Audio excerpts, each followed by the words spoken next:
В эфире информационный выпуск Амшейкшара. Добрый вечер. МИД Абхазии прокомментировал выступление в парламенте президента Грузии Зурабишвили, в котором она не обошла стороной оккупированной территории и назвала это главным вызовом для Грузии. В частности, президент Грузии заявила, что правительство уже предприняло важные мирные шаги в связи с оккупированными территориями. Но помимо этих шагов необходимо подготовиться к реализации более основательной политики. В этой связи МИД Абхазии считает необходимым отметить, что в Республике Абхазия не знакомы с важными мирными шагами, которые якобы осуществило правительство Грузии в отношении Республики Абхазия. Что касается Российской Федерации, которую Зурабишвили считает препятствием для урегулирования, то следует заметить, что именно Россия выступает в качестве союзника и стратегического партнера Абхазии, гаранта безопасности республики. Позиция Республики Абхазия заключается в том, что единственно разумным и адекватным шагом для налаживания межгосударственного диалога между Абхазией и Грузией может быть подписание юридически обязывающего документа о гарантиях неприменения военной силы. Форма документа и формат встречи, в рамках которой может быть подписан подобный акт, разумеется, должны быть предметом обсуждения заинтересованных сторон. Принимая во внимание вышеизложенное, МИД Абхазии призывает президента Грузии публично высказать аргументированную позицию в отношении предложения Республики Абхазия о подписании вышеуказанного документа. 9 пожаров произошли накануне в Ачамчирском районе. Горели как приусадебные участки, так и участки окрестных лесов. Главная причина пожаров – неконтролируемый пал травы, сообщает пресс-служба МЧС Абхазии. Люди поджигают сухостой ради очистки своих приусадебных участков, что приводит к мгновенному распространению огня по территории, угрожая домам и постройкам, перекидывается на соседние участки. От огня страдают и леса. Весь личный состав пожарно-спасательного отряда Ачамчирского района был мобилизован на борьбу с пожарами. Работали 5 пожарных расчетов. Так, в селах Маркула, Араду, Члоу, Кындах спасатели и пожарные отстояли от огня 5 домов и приусадебных построек. Тушение пожаров проходило и в окрестной лесополосе. Горели эвкалипты и хвойные насаждения. Из-за лесных пожаров пострадало имущество жителя села Лабра Ачамчирского района. Огонь приблизился к его дому. Прибывший на место происшествия пожарный расчет жилое помещение от огня спас, а вот коровник сгорел практически полностью. Последнее возгорание в Ачамчирском районе было ликвидировано вчера поздно вечером. А сегодня возгорание кустарников произошло на Сухумском фуникулере. Огонь был ликвидирован силами одного пожарного расчета в течение получаса. МЧС Абхазии обращается с настоятельной просьбой к гражданам республики не допускать самостоятельных поджогов сухой травы и растений с целью очистки сельхозплощадей. В противном случае ситуация с пожарами может выйти из-под контроля и привести к непредсказуемым последствиям. В связи с угрозой проникновения и распространения на территории Абхазии коронавирусной инфекции Министерство здравоохранения и социального обеспечения ввело строгий карантин в лечебно-профилактических учреждениях до 7 апреля 2020 года. Приказ о карантине включает в себя более 18 пунктов, где содержатся все стандарты, утвержденные Всемирной организацией здравоохранения по профилактике и борьбе с коронавирусной инфекцией. Какие карантинные меры уже вступили в силу и насколько республика готова к появлению опасного вируса, узнавала наша съемочная группа. Строгий карантин включает в себя целый комплекс мер, направленных на профилактику и борьбу с коронавирусом. Медперсоналу всех лечебных учреждений Абхазии при работе с больными предписано постоянно использовать средства индивидуальной защиты, дезинфицирующие средства, а также ультрафиолетовые облучатели в палатах. Кроме того, доступ родственников и посетителей теперь строго ограничен. Поступают, если обычно поступают с осложнениями вирусных инфекций вообще, мы их госпитализируем в терапевтическое отделение. Отделение у нас оснащено необходимыми противовирусными препаратами, антибактериальными препаратами и необходимым количеством растворов для инфузий. Маски – это средства индивидуальной защиты для персонала и так далее. Но это тоже в недостаточном количестве. Карантин объявляется в лечебных учреждениях, строгое посещение только для больных и по пропускам и меры профилактики, с кем контактируется наш персонал, маски, бахилы. Как отмечают в Минздраве Абхазии, ведомство совместно с Абхазфармацией снабжает государственные лечебные учреждения медикаментами и тест-полосками для определения коронавируса. В данном приказе также отмечается следующее. То есть, как только выявляются подобные случаи, во всех лечебных учреждениях главврачами назначены ответственные люди, ответственные лица, которые будут информировать как и нас, так и в первую очередь санэпидемслужбу. То есть своевременное реагирование на подозреваемых больных коронавирусом, а также больных, которые вследствие определенных обстоятельств могли скончаться от двусторонней внебольничной пневмонии. Будут создаваться консилиумы, совещаться доктора, вынося предварительный какой-то диагноз, и устанавливая причину смерти того или иного больного. Что касается запрета на проведение массовых мероприятий в Абхазии, то теперь они будут проводиться только после согласования с Министерством здравоохранения и с учетом рекомендаций главного врача республики. Сегодня премьер-министр Республики Абхазия, исполняющий обязанности президента республики Валерий Мшухович Бганба, проводил совещание с участием министерств и ведомств. И мы, Министерство просвещения, участвовали в совещании, где были рекомендованы Министерством здравоохранения по всем направлениям. И нам, Министерству просвещения, было рекомендовано не проводить массовые мероприятия, концерты или другие спортивные мероприятия. Но пришли к выводу, что если эти мероприятия внутриреспубликанские, без привлечения извне, из других республик, то с разрешения Министерства здравоохранения имеем право проводить. Карантинные меры по коронавирусу принимаются во многих странах мира. В соседней России выявлено 7 случаев заболевания. Более 20 тысяч человек находятся под наблюдением. Во многих российских аэропортах созданы санитарно-карантинные пункты. На базе крупных медицинских учреждений начинают работать стационары-изоляторы. В метро организуют дистанционную термометрию. В Италии дети не пошли в школу из-за коронавируса. Также на карантин закрыты школы в Иране, Объединенных Эмиратах, Японии. Всего в 15 странах. На сегодняшний день, по данным ВОЗ, количество заболевших коронавирусной пневмонией превысило 95 тысяч человек. Количество смертей составляет 3285. Количество выздоровлений – 53 255. Специалисты настоятельно рекомендуют гражданам Абхазии воздержаться от поездок в страны с неблагоприятной эпидемиологической обстановкой. Эсма Гуланзе, Алексей Баструков, Эльдар Дамиров, Абхазское телевидение. Сегодня под председательством исполняющего обязанности президента премьер-министра Валерия Бганба состоялось первое заседание Межведомственного оперативного штаба по защите населения Абхазии от коронавирусной инфекции. По информации участников совещания, в настоящее время ситуация в Абхазии благополучна. Собравшиеся обсудили итоги введения ограничительных мер пересечения государственных границ, механизм проверки состояния здоровья в мобильных медицинских комплексах тех, кому въезд в страну не запрещен, работу горячих линий, работу по информированию граждан о мерах профилактики. Подробности в следующем репортаже.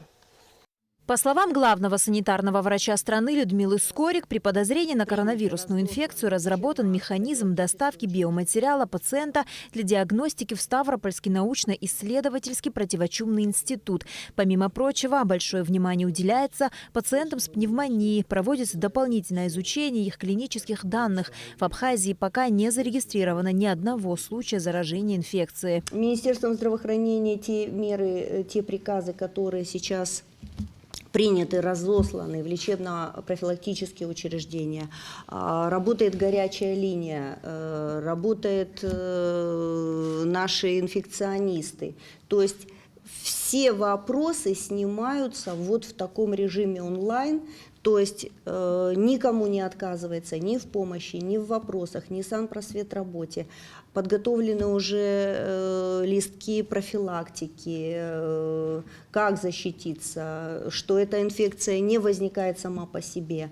Рекомендуется запрет на выезд с территории Республики Абхазия. На встрече также шла речь об итогах введения ограничительных мер пересечения государственных границ, а также о механизме проверки состояния здоровья в мобильных медицинских комплексах тех, кому въезд в страну не запрещен. Заместитель председателя СГБ Надар Чичхиани сказал о том, что пункты пропуска не оснащены необходимым оборудованием в нужном количестве. По словам Валерия Бганба, недостаток технического обеспечения для проведения профилактических мероприятий должен быть устранен в ближайшие дни. У нас небольшие просадки есть в обеспечении оборудованием, специалистами пунктов пропуска. По мне так, если брать холодный трезвый анализ, нам просто повезло, что ни один больной не появился в пункте пропуска. Потому что никакие наши меры, которые мы сейчас предпринимаем, нас не спасли. Надо готовиться к худшему, как говорится, а мы не обеспечены средствами индивидуальной защиты. Вот это меня настораживает, конечно, очень. В принципе, меры предпринимаются. Все, зависящее от нас, делается. Надо будет искать, где можно покупать. И если нужно будет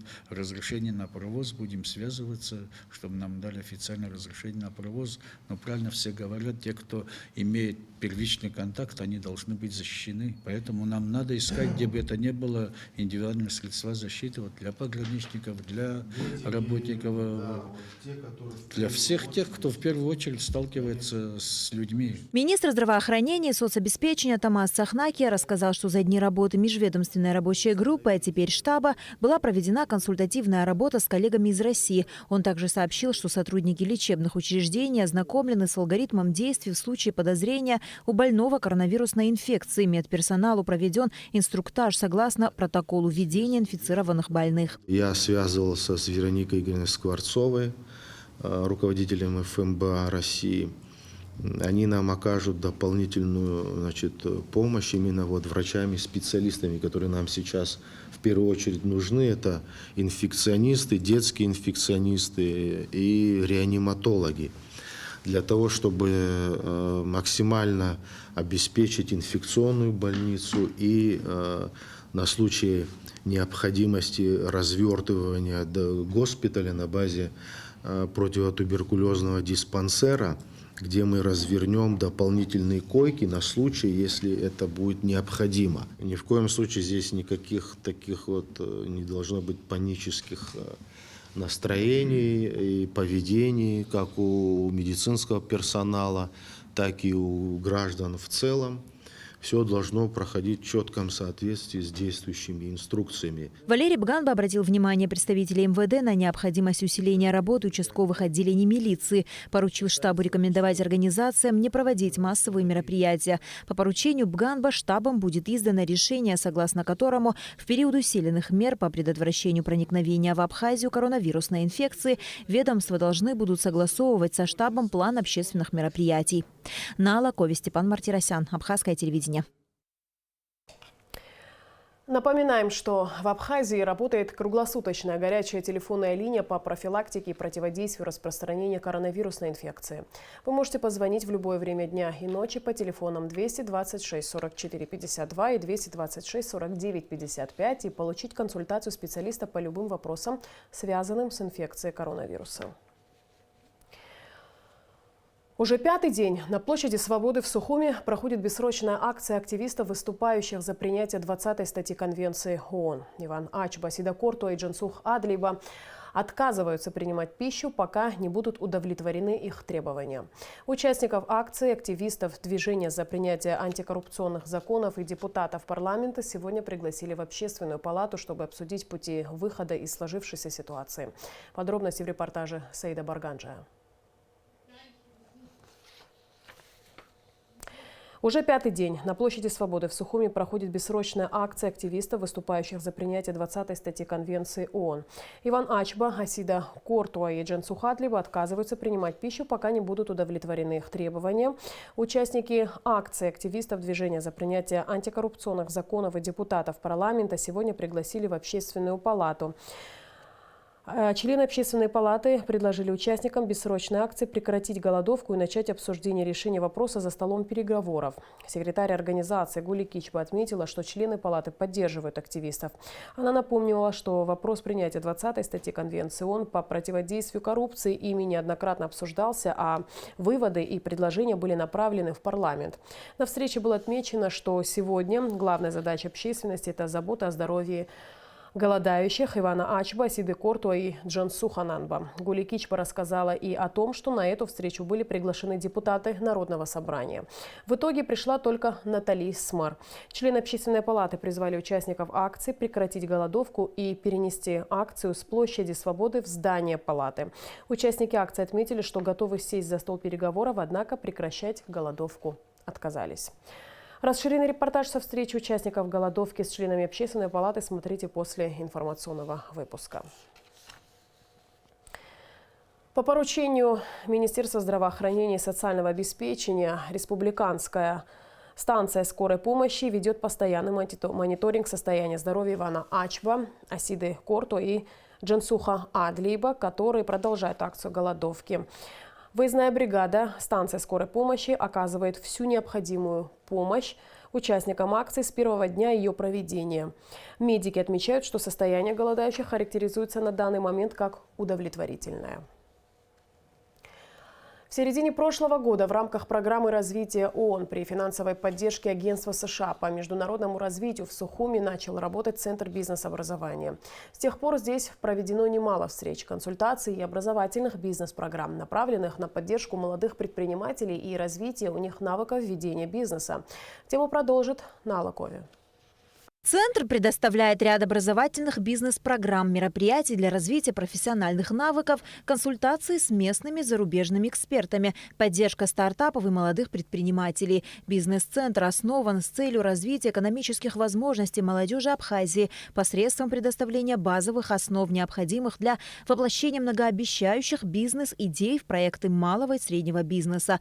В Центре бизнес-образования проводятся тематические семинары, презентации, тренинги, краткосрочные онлайн-курсы и многое другое. Для молодого предпринимателя Алана Гирзмава курсы по деловой этике и коммуникациям, которые он проходит в данной школе, необходимы для успешного ведения бизнеса. Курсы были очень продуктивными, то есть методы подачи информации плюс правильно организованная обстановка позволили создать атмосферу, которая, по сути, стимулировала на протяжении всего курса к тому, чтобы приходить сюда снова. Хотелось бы выразить благодарность преподавательскому составу за колоссальный труд, потому что это не просто было слушание лекций, а было конкретно вовлечение в процесс обучения, то есть было много практики, было много практических заданий.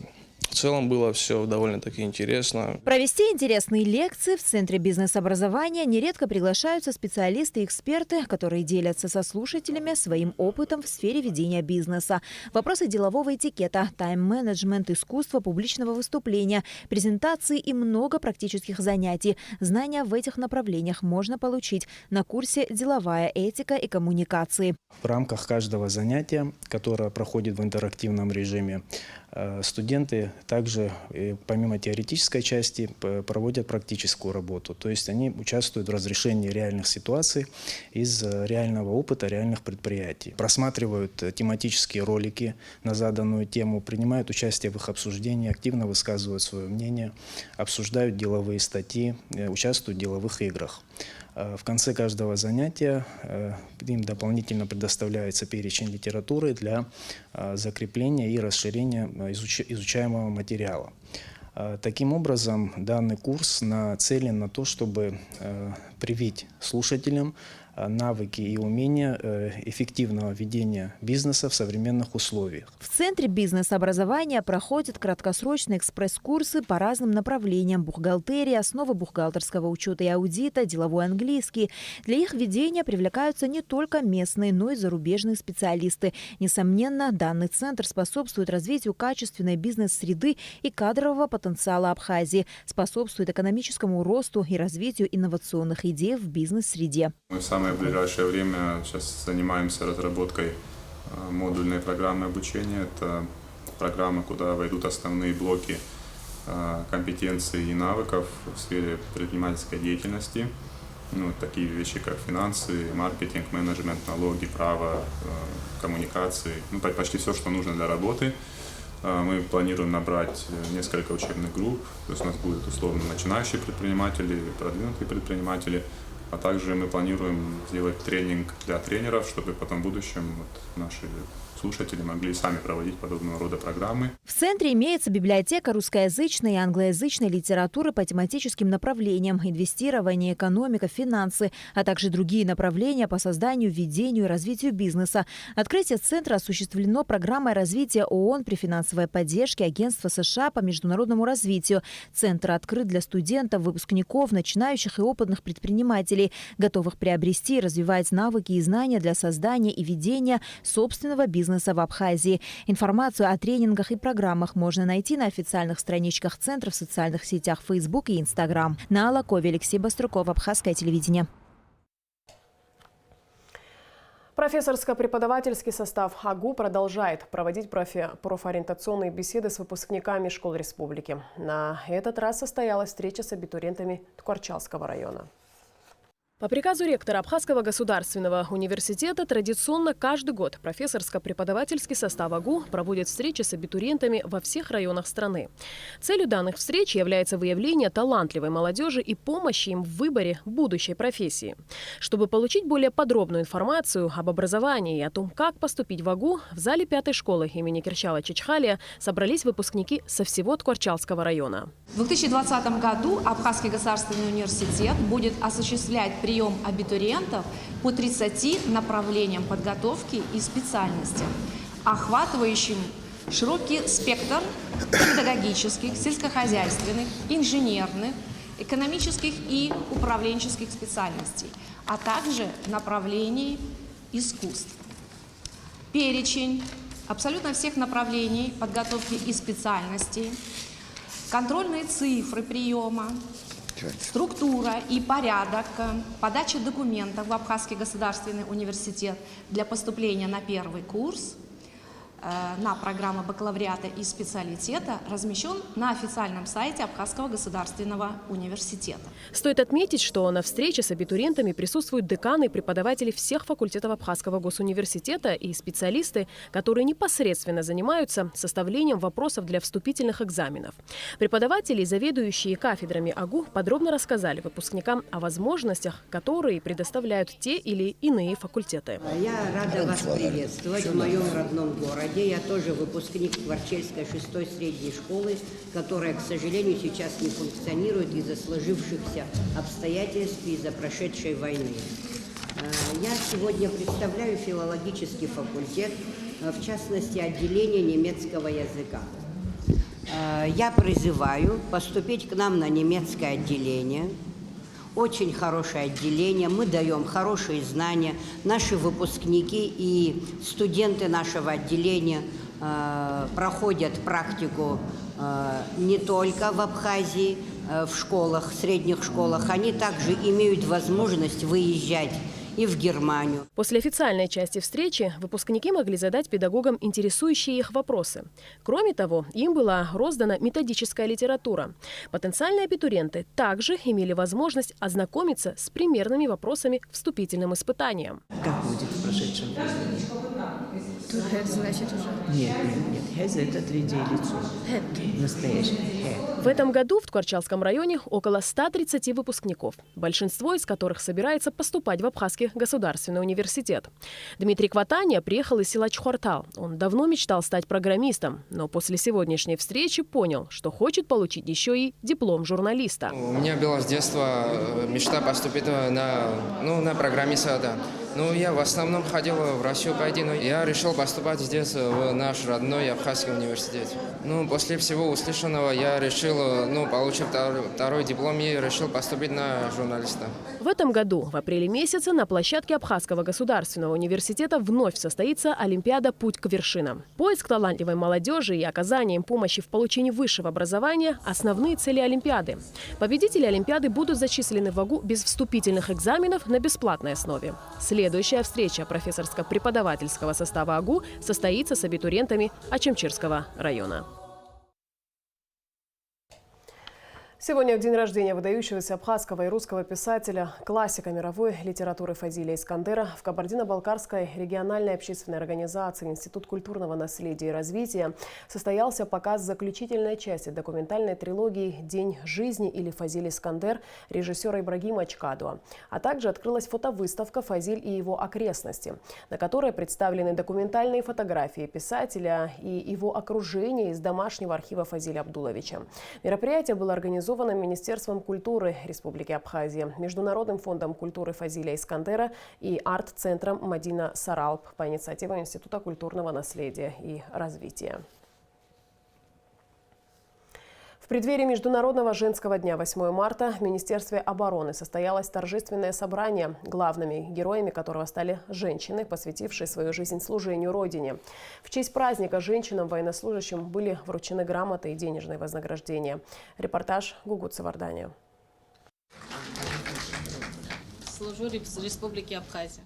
Гита Джинджолия служит в абхазской армии более 15 лет. Волей судьбы теперь уже майор Министерства обороны после окончания юридического факультета, не сомневаясь, выбрала путь служения Родине. После учебы я попала на военные курсы, в СВОК училась, и после этого я работала 10 лет, служила в артполку. И после этого сегодня вот продолжила 15 лет служу в абхазской армии. Муж служит 27 лет со дня войны. Хочу поздравить с 8 марта всех женщин, с наступающим праздником всех. Здоровья, радости, удачи во всем. В преддверии Международного женского дня 8 марта Мираб Кишмария поздравил всех женщин оборонного ведомства с наступающим праздником и вручил им денежные премии. За добросовестную и безупречную службу указом министра обороны некоторые из них были награждены также почетными грамотами и медалями. Особые слова благодарности прозвучали в адрес женщин-ветеранов Отечественной войны народа Абхазии. Вы выстояли суровое время, плечом к плечу сражались вместе с отцами, мужьями, братьями и сыновьями в годы Отечественной войны народа Абхазии. Самоотверженно трудились в тылу, воспитывали детей. Трудом и подвигом своим вы приближали победу. В завершении торжественного мероприятия, посвященному празднованию Международного женского дня, была организована концертная программа с участием детских танцевальных коллективов. Гугут Савардания, Алексей Гухава, Абхазское телевидение. И в конце выпуска прогноз погоды. По информации Гидрометцентра, в выходные дни в Абхазии ожидается переменная облачность, преимущественно без осадков. В субботу ночью и утром местами возможен слабый дождь, туман. Температура воздуха ночью плюс 9-14, днем 16-21. Температура морской воды плюс 9. На этом наш выпуск завершен. Всего доброго и до встречи в эфире.